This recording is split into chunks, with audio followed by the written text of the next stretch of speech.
Do you feel the buzz?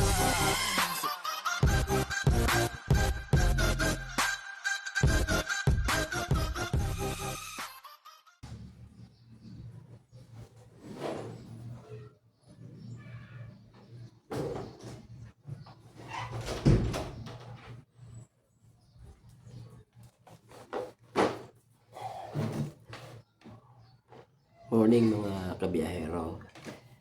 Pakita ko lang sa inyo itong tools na gagamitin natin, no, para mamaya pagkabit natin nung swing arm doon kay Victoria.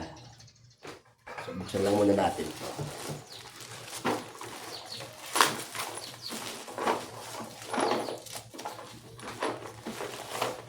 So bumili ako nito.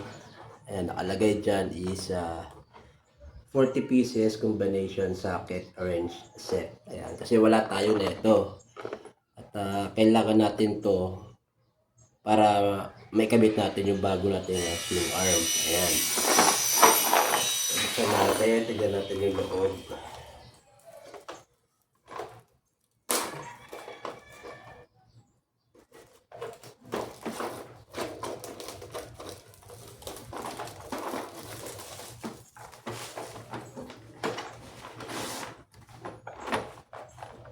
Ano ba to? Ayan.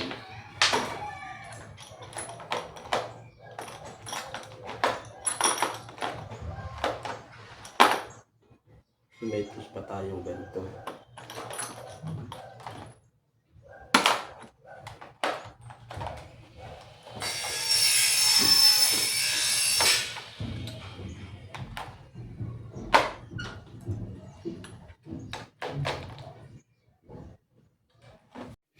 Ito siya mga kabiyahero, no.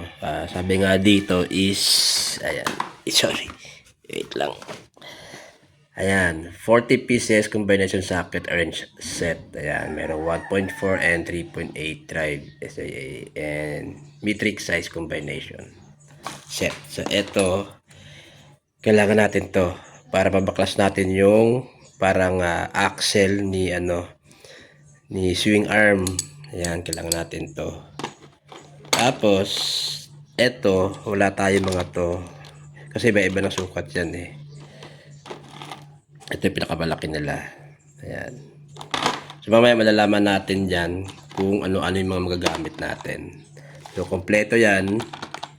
Hindi na tayo problema. Pero bago yon, ayan, kakain muna tayo. Mag-breakfast muna tayo. So after natin mag-breakfast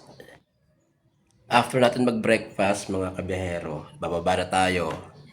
And then dadalhin na natin lahat nung gamit to, yung swing arm, yung kadena, yung pang tanggal ng kadena, tsaka itong tools na to habang hindi pa mainit, no. So kita tayo maya magba-breakfast lang muna ako sandali kasi gising lang din natin. Ayun. So,